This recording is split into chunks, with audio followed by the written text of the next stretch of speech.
Margot, universidad is not something. Allah ke wara kazini kunadesa wala mmoja wa dumandara ke sana desa wala desa wa YouTube biti male YouTube rote male nageenya waaqessanii faayatu akkam jirtu nagaa keessanii argitanii jirtu faayoon dhuga ajaa'iba namni mana namaa dhufi namaa iyyuu miti sareen kabaja qabdi jechuudha maaliif caal jettee deemtee naqni itti bilbiltee fiiti nan dhufa jetteeni eeyyamsiifteeti jechuudha.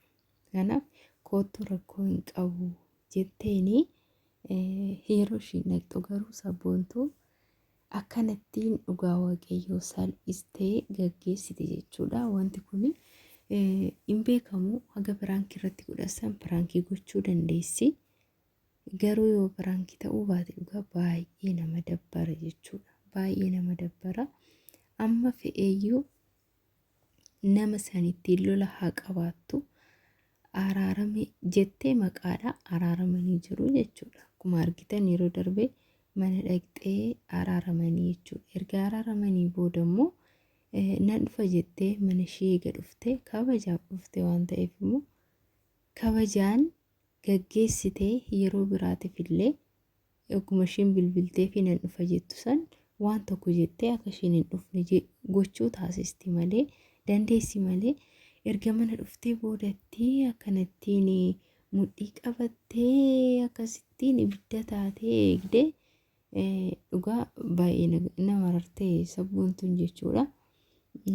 Maaliif miciyyoon tun dhugaa dubbachuu fi afaan irraa qabdi malee namni afaaniin dubbatu keessi isaa qulqulluudha.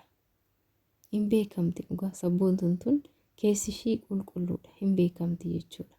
Kanaaf nama akkasitti way bifaanuu laaltanii hin beektu jechuudha. Namni hin beekama waan ta'eef garuu faayyoon waan biraatitti yaaddee akkas gootee gaggeessite jechuudha. Yookaan piraankidha jettee deebisuu baatte piraankii yoo ta'e iskaa kanuma waliin arginu ta'a. Yoo piraankii ta'uu baate immoo garuu dhugaa baay'ee nama dabbara. Baay'ee nama dabbara jechuudha. Kun balleessaa kan qabu faayyoodha jechuudha har'a.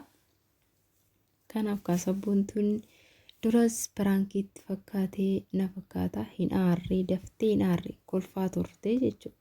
Tuni garuu ibidda taatee akkasittiin itti dubbattu dhumarratti isheen haasa'atti jabeessinaan sabboontuun illee aartee kan manaa baate jechuudha. Egaa piraankii ta'uu danda'a garuu hin beekamu.